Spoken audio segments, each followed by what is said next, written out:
Aloha, this is my Pollock voice of Dr. Eggman, and you're watching the one and only Great Clement.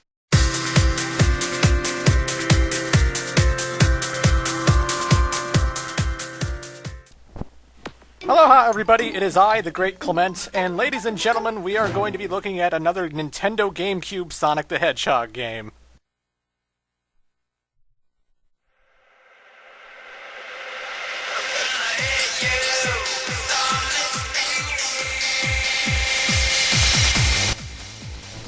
So this one is Sonic Riders, and Sonic Riders is actually a racing game where all of the Sonic characters decide to hop onto an airboard like it's Back to the Future 2 or something, and yeah, they're just racing in this one. So I guess you're wondering why I'm doing an LP of it, because there have been racing games before on, you know, there's been Sonic Drift, there's been Sonic Drift 2, and I did little looks at those, you know, I did videos of those, but I guess Sonic R could have been considered an LP, because we did play through it and talk over it. But, you know, regardless. Sonic Riders actually has a storyline. It actually has a story mode with tons of cutscenes and voiceovers. And I figured it was worth showing off. And I figured, you know what, I could comment on the races and tell you how to handle the different class types, because they get separated into, like, speed, flying, power, whatever. So, you know, I figured I'd do an LP, because why the hell not? I really like this whole anime intro thing. I think Sonic should be in more anime. I don't know why, but it just seems like it'd be fun to watch. But yes, this is Sonic Riders. It is indeed a racing game. My personal opinion on the game, it takes a lot of getting used to. This is the one game in the dark age of Sonic that I think is kind of enjoyable. But it does take a lot, and I mean a lot, of getting used to. This is not a Sonic game that you can just jump in and play and you immediately know what the hell's going on, what you're doing. So that's one of the problems of the game, and I understand. And probably a lot of people hate this game and they couldn't get into it, and I don't blame them. You know, I really don't blame them. So again, there's tons of modes. There's normal modes, there's multiplayer modes, there's mission modes where you accomplish certain objectives and whatnot. But again, we are here to show off the story mode. Everything else will be extra stuff. There are two storylines to choose from. Originally, you only get the hero storyline, and then you unlock the Babylon storyline after clearing the hero storyline. Just like my Sonic Adventure 2 LP, I am going to be showing all of the scenes chronologically, so I will be bouncing back and forth between the storylines. So, enjoy.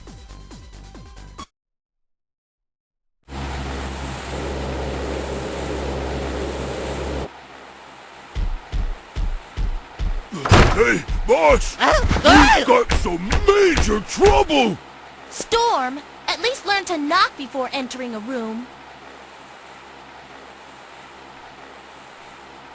What's this? Oh, is this? Yeah, that's when I took over things for my father. So is this the key to the fabled Babylon Garden?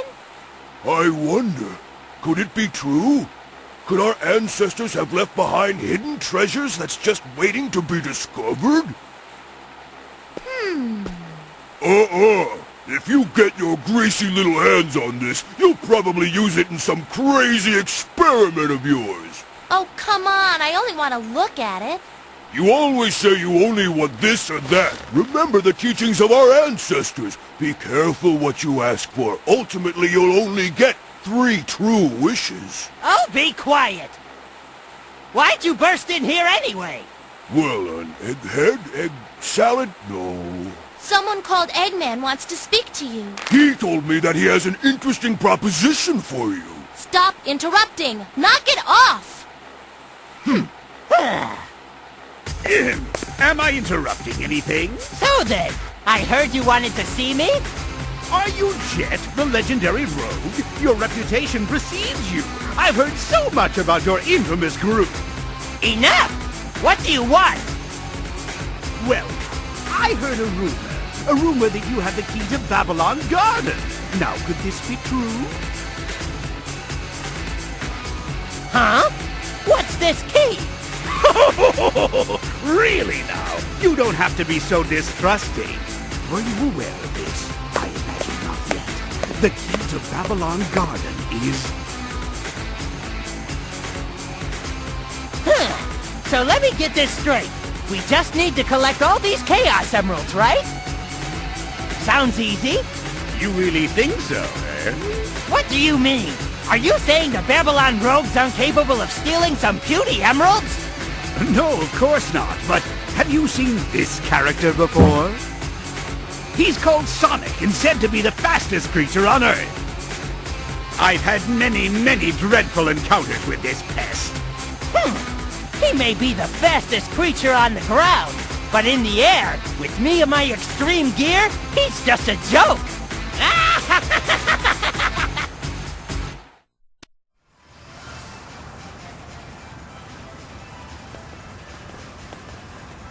I think the signal's coming from around here.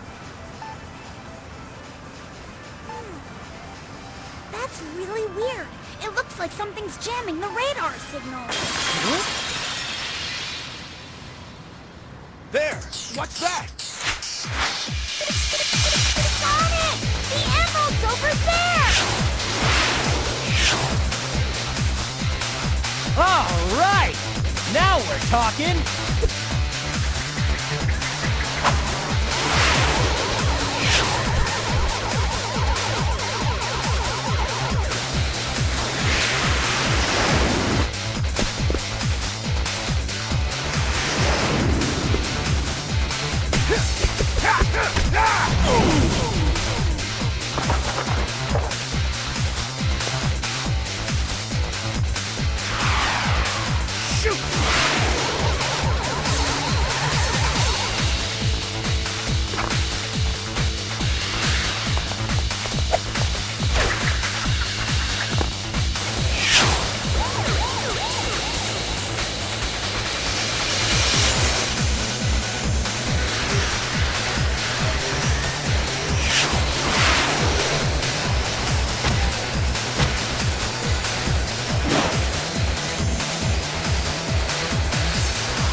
What the?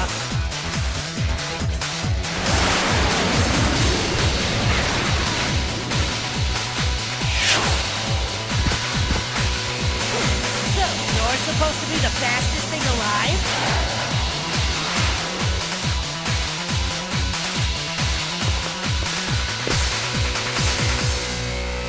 Oh, new competition! Indeed, new competition. This is the first race of the Babylon Rogue storyline, so we're going to be playing as Jet the Hawk. No way I'm gonna lose! When the race begins, you actually want to back up a little bit and run when... it's really a timing minigame. I mean, basically you want to run for the gate, when the gate timer goes away and it's 0, then there's no longer an electrical field in front of the track start. So if you run and jump the gun and you accidentally run to the front before the timer goes away, your character actually gets stunned and electrified, and then all the racers race by you when the race begins, you know? So, again, this is the first level of the Babylon storyline. I'm doing everything in chronological order. This is basically a level version of the cutscene we just watched. Jet the Hawk is a speed-type character, and speed-type characters in these races can take advantage of certain grinding rails. They can use these grinding rails to not only gain some extra air, but some of these grinds are actually used for shortcuts. So basically, if you're a speed-type, you can grind on rails, and that's how that works. That's pretty much the only difference between the class types, is that they do different shortcuts. You know, speed-types, they grind on rails. Flying types, they go through these little air rings and they fly through those. And the power types, unlike Jet the Hawk here, can basically plow through everything. Like a power type could knock over this police car that's right in front of me right now, and I would have so much of an easier time. There's the grinding that I was talking about. This is what a speed type character can do. But a power type character can plow through everything. They can plow through police cars. They can plow through breakable walls and things that are in their way. And honestly, if you want my opinion, the power characters are definitely the best characters in the game. They are the most broken. They are the ones who can get through any area. Like, this whole police car section, I ran into the police cars because Jet can't do anything to them. But if I was Knuckles or Eggman, boom. knock over those police cars like they're nothing, you know? And yeah, Eggman's a power type character. You'd think he'd be a flying type, but I guess not. So anywho, the races actually have air in the air boards. As you can see on the right, I am running out of air, and I did. Now I have to run on foot, and running on foot is not the same speed as being on an air board. So you want to conserve your energy, because if you run out, well, you're going to be on foot, and then all the racers will pass right by you. It's a little bit kind of a strategy type situation going on with these races, but, you know, that's the first level of the Babylon storyline anyway.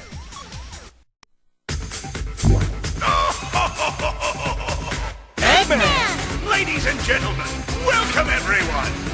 I hope you're all ready for a show. We've got an exciting event just for you! Since you all seem so bored, I've put together a little extra something to spice things up. I call it the X-World Grand Prix, a tournament to see who's the best of the best with extreme gear. Not just a race, but a special race to see who's the fastest. And these races are no holds barred. All contestants pay a simple entry fee of 1 Chaos Emerald, and the winner takes it all. So, let's see who among you dares to meet this challenge.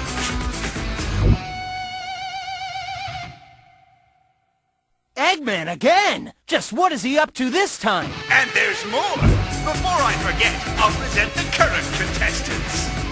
These players, they're hot. The best racers I could find.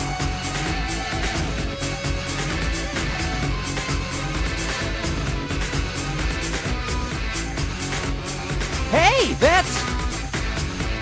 the X-World Grand Prix, huh? Let's do this! Really, Sonic? Really? Dr. Eggman is asking for Chaos Emeralds in order to join the race, and you're going to give him Chaos Emeralds? All right, bring it on! I mean, really? I'm pretty sure he's up to something devious and mischievous, as he always is. Oh well, but I digress. So yeah, this is the first race of the hero storyline. As such, it's a little bit easier than Jet the Hawks because this storyline's available right from the get-go, whereas the Babylon Rogue storyline is unlocked later. There's not too many police cars to run into. The level's actually pretty much exactly the same, except for a few minor differences here and there, but I digress. So you do have a boost button in this game, and the boost button actually drains your air when you use it. So you can't constantly spam it, otherwise you're going to be on foot, and then you'll be super slow. I don't know why Sonic, the fastest thing alive, would not be fast on foot, but I guess not. You collect rings throughout the course of the level, and you collect 30 to move up to level 2, and you collect 60 in order to move up to level 3. Every time you level up your racer, the air meter on the right will actually extend and grow bigger, so you'll have more air to spend. And when you're boosting, you can actually attack enemies that you boost into. And the higher the level, the more delayed and the more stunned the enemy will be when you actually boost into them. So, you know, when you're level 1, Sonic just boosts and everything's all fine. You upgrade to level 2, Sonic actually does, like, spin dashes when he boosts. So every time you see my character spin dashing, that's because I'm in the middle of the boost, you know? And, again, it's just the more higher the level, the more you'll stun the enemies, and that's how that system works. You want to collect rings to level up and whatnot. There are certain levels with bottomless pits, though, and if you fall into a bottomless pit, your level gets reduced all the way back to 1. So, pro tip, never fall in a bottomless pit because it will completely destroy your level and get rid of all the progress you had accomplished, you know. So collect rings, make sure you're not boosting too much so you don't waste all your air. Jumping off of ramps and performing tricks gets you more air. So you want to perform tricks while you're in the air. But anywho, that's the end of the first race of the hero storyline. I've got lots more to cover in the future videos, and yeah.